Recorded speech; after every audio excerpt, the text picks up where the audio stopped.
Au départ, il y a une rencontre qui change tout. J'ai rencontré Roland Moreno, l'inventeur de la carte à puce. Puis un coup de cœur sur une technologie. Et moi j'ai vu dans Bluetooth une solution à un problème qui n'en avait pas à l'époque. Ensuite, il y a eu la réalité. J'ai passé plusieurs fois proche de la faillite. Puis une nouvelle idée qui a tout changé. Je me dis je vais faire un truc entre le jeu vidéo et le jouet. Et enfin, il y a eu un coup de fil décisif. On a été contacté par une agence américaine. Voilà dans les grandes lignes l'histoire de Parrot, incarnée par son fondateur Henri Seydoux.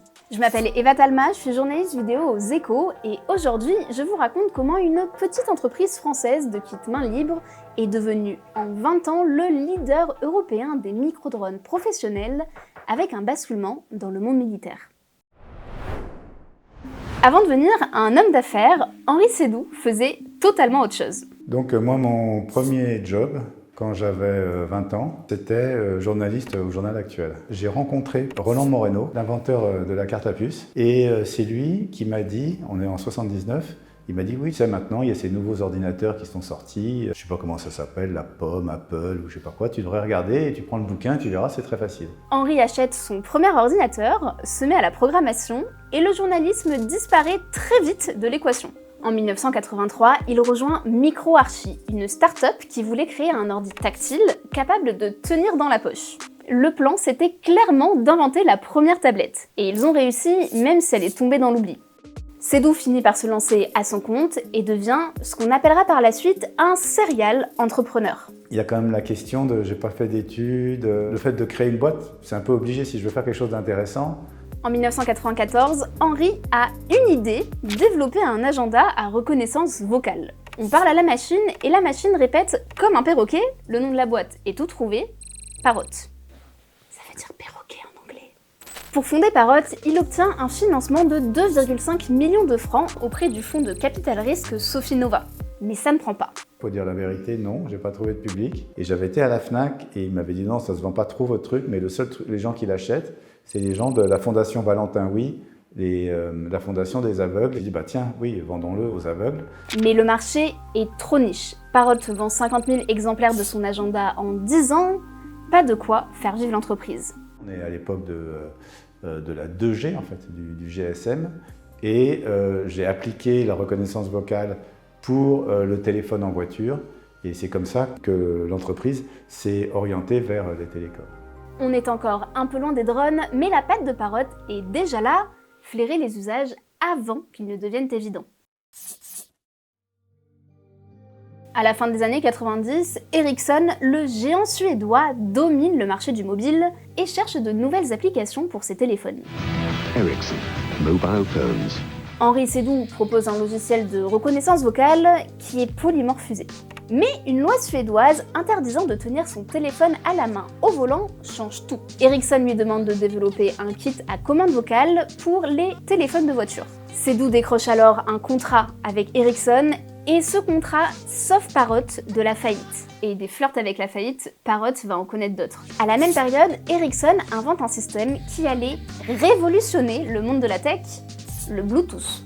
Et moi j'ai vu dans Bluetooth et dans son usage en voiture une solution à un problème qui n'en avait pas à l'époque, c'est-à-dire comment utiliser son propre téléphone dans une voiture sans changer la voiture, c'est-à-dire sans mettre des câbles, sans mettre un système de téléphonie. Parrot crée le premier kit main libre Bluetooth compatible avec tous les téléphones. Une révolution technologique dont le lancement est prévu au Salon de l'Automobile de Francfort le 11 septembre 2001. Et je vais rien vous apprendre, mais ce jour-là, un autre événement a occulté tous les autres, dont le Salon de l'Automobile. Résultat, Parrot se retrouve encore une fois au bord du gouffre. 30 salariés, 3 mois de trésorerie et un capital risqueur qui ne vient plus au conseil d'administration. Mais heureusement pour Parrot, au début des années 2000, le Nasdaq s'effondre. Toutes les boîtes de télécom, elles ferment toute leur activité non core business. Et donc je me retrouve à être le seul qui ait sérieusement développé la technologie et l'intégration du Bluetooth dans la voiture pendant une période qui va de 2000 à 2005, disons, où on est les seuls à l'avoir fait sérieusement. Et donc peu à peu, on intéresse à la fois les utilisateurs et à la fois les constructeurs de voitures. 4 mois après le 11 septembre, Parrot est rentable. En 2002, la boîte réalise 4 millions d'euros de chiffre d'affaires, un chiffre qui double chaque année jusqu'en 2005. Les ventes décollent de quelques milliers à près d'1 million de kits par an. Mais Henri Seydoux le sait, il ne faut pas se reposer sur ses lauriers. Il me semble que quand on fait ce métier, la high-tech, il y a des cycles. On développe un produit, on développe un logiciel, et puis il trouve son marché. Et puis après, il faut bien se rendre à l'évidence que le marché, il va être mis en concurrence. Du coup, Parrot est obsédé par une chose, l'innovation. Et puis une idée un peu, plus abstraite, plus originale. Je me dis que je vais faire un truc entre le jeu vidéo et le jouet, et je me lance dans les drones grand public. Janvier 2010. Toute la planète tech est réunie au CES de Las Vegas. Au milieu des entrepreneurs et des investisseurs, un petit stand français attire tous les regards. Et une petite société française a même volé la vedette aux grandes marques américaines ou asiatiques. Elle a présenté un étrange engin volant qui sera commercialisé dès cette année. Cet étrange engin, c'est l'Air Drone, le premier drone civil commandé par un objet qui a envahi notre quotidien. Sa particularité, il est équipé d'une caméra miniature et on le pilote avec un téléphone portable en regardant l'image prise par la caméra sur l'écran du téléphone. Ça n'a l'air de rien, mais c'est une prouesse technologique. À peine rentré à Paris, les équipes lancent la production de 200 000 drones. En 6 mois, l'entreprise en écoule 120 000 et réalise un chiffre d'affaires de 20 millions d'euros. En 2015, le groupe atteint 326 millions d'euros de chiffre d'affaires, dont 183 millions dans les drones. C'est plus que le chiffre d'affaires global du groupe en 2009. 125 millions sont réalisés dans l'automobile. Car à cette époque, Parrot commercialise encore ses kits Bluetooth. Mais bon, comme on l'a dit, dans la tech, rien n'est jamais acquis. L'automobile est en perte de vitesse. En 2018, Parrot tranche et cède la division à Forvia, un équipementier automobile. Bon, d'abord parce qu'on ne peut pas faire 36 développements en même temps.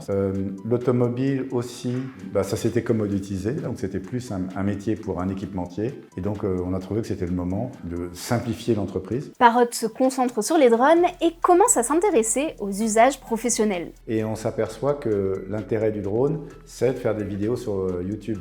À l'époque arrivent les GoPro, et plus tard vont arriver les caméras 360. Et c'est pour ça qu'on se concentre sur un drone qui est une caméra 4K de qualité. En juillet 2018, le groupe lance l'Anafi, un drone 4K pensé pour le grand public et pour des usages un peu plus professionnels.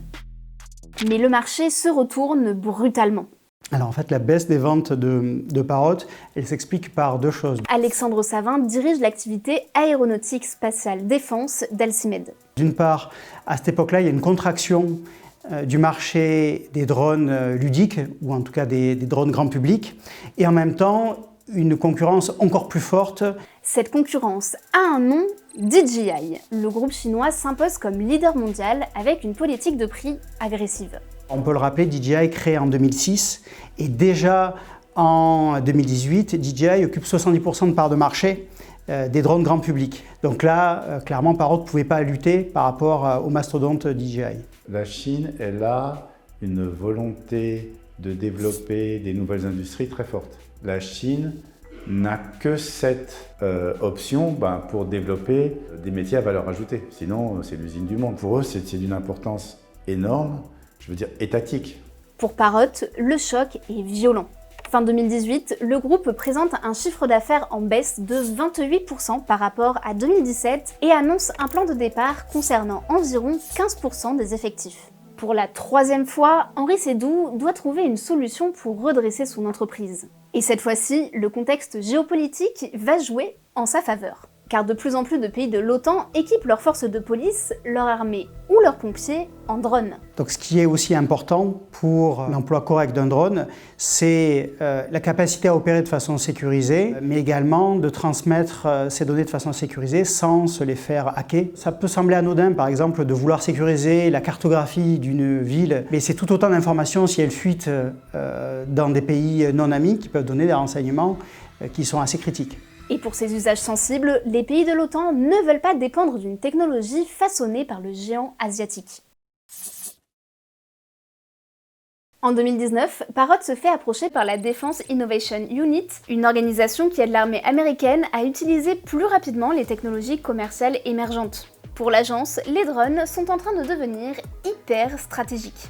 Donc, il y a un programme qui s'appelle le programme SRR, Short Range Reconnaissance, où l'objectif des Américains était de trouver des micro-drones pour faire de l'ISR, pour faire du renseignement et être capable de fournir l'armée et le gouvernement américain. Et qui a abouti, dans les années 2020, à une shortlist d'industriels autorisés à vendre aux États-Unis.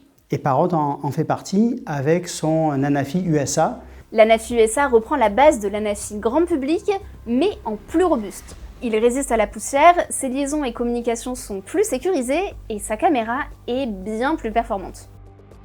Et c'est comme ça que le français Parrot devient l'un des principaux fournisseurs de drones de la défense nationale américaine. Petite précision au passage, Parrot fait des drones de surveillance et non des drones de combat. Et la partie drone militaire ou activité gouvernementale, elle va être intéressante pour Parrot pour plusieurs raisons. La première raison, c'est des secteurs qui sont à plus forte valeur ajoutée, donc avec des capacités de financement supérieures, et également des secteurs avec plus de barrières à l'entrée parce qu'il va y avoir des critères, par exemple, de souveraineté. En 2020, Parrot décroche un contrat avec la Direction générale de l'armement française pour une livraison de 300 drones.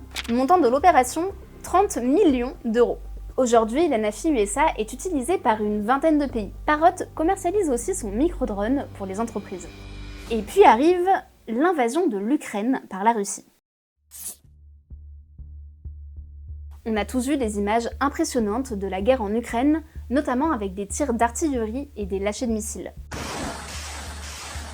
Mais ce qu'on a moins vu, c'est que la guerre en Ukraine est aussi une guerre de drones. The main task is getting coordinates of enemy and intelligence of their locations on the battlefield. It's the main task of drones.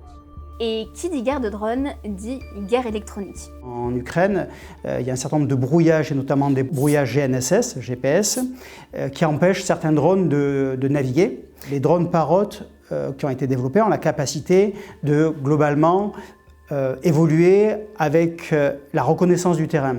J'ai une carte qui est renseignée dans le drone survole un paysage et reconnaît par de la reconnaissance de forme où le drone se trouve sur la carte. Et ça lui permet d'avoir un vol sans GPS. Ce nouveau drone de Parrot, c'est l'Anafi UKR en référence à l'Ukraine, un micro-drone de renseignement, de surveillance et de reconnaissance pensé pour le front. À Parrot, on a une spécialité qui est image processing. Dès les premiers drones, dès les jouets, la caractéristique de nos jouets, c'est qu'ils avaient des caméras et qu'ils utilisaient les images pour qu'un enfant puisse piloter facilement le drone. Avec les Ukrainiens, on s'est mis à développer la fonction d'intelligence artificielle qui fait qu'avec une image de la caméra, le drone il peut se repérer sur la carte. Un tiers des développeurs de Parrot travaillent désormais sur l'IA et notamment sur la navigation optique, c'est-à-dire la capacité à voler sans GPS. On est principalement une boîte de logiciels, je dirais que 80% des gens à Paris font des drones et 100% des gens à Lausanne font des logiciels. La particularité des gens à Lausanne, c'est qu'ils travaillent pour Pix4D, une filiale de Parrot spécialisée dans la photogrammétrie, une technique qui permet de reconstituer la forme, la taille et la position d'un objet dans l'espace à partir de photos. En 2025, la photogrammétrie comptait pour 40% des 79 millions d'euros de chiffre d'affaires de Parrot. Quant à la défense et à la sécurité publique, elle représente 90% du chiffre d'affaires des micro-drones. Et si son chiffre d'affaires est loin d'être celui de 2015, Parrot est aujourd'hui le leader européen des micro-drones professionnels. Défense française, suisse, suédoise ou encore australienne, jamais les demandes en drones de reconnaissance n'ont été aussi fortes. Le nouveau positionnement de Parrot l'amène à travailler avec des acteurs parfois critiqués. Souvenez-vous, en janvier 2026, 2 personnes sont tuées par des agents fédéraux à Minneapolis. Et quelques jours après, on apprend que le français Capgemini fait du business avec l'ICE. À cette occasion, Libération souligne que Parrot est aussi contractant de la DHS, dont dépendent l'ICE et la police des frontières, au même titre que Thales.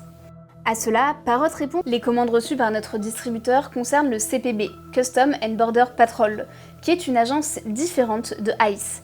À l'heure actuelle, on n'a vu ni vidéo, ni compte-rendu, ni rapport qui montrerait une utilisation spécifique de nos drones par les agents de l'ICE. » L'entreprise se retrouve catapultée, comme beaucoup d'acteurs de la tech, au croisement de l'innovation et de l'usage politique qui en est fait. Et on voulait finir cette vidéo sur une réflexion presque philosophique. Il y a un autre truc aussi qui est assez fascinant, quand vous avez une entreprise, à quel point elle se mélange à l'actualité, un peu comme journaliste en fait. Nous, on a commencé à faire de la reconnaissance vocale, un peu d'une manière de geek, un peu abstraite, et puis on s'est retrouvé dans le boom du téléphone mobile, dans un truc qui nous a emmené à avoir des bureaux en Chine pendant 17 ans, et puis après, on a vu toute la géopolitique se mêler de technologie, le monde se redessiner. C'est un truc auquel j'étais pas préparé. Merci d'avoir regardé la vidéo, on espère qu'elle vous a plu. Et petit fun fact, en faisant mes recherches, j'ai appris qu'en 91, Henri Sédon avait cofondé Louboutin. Merci de nous suivre et abonnez-vous.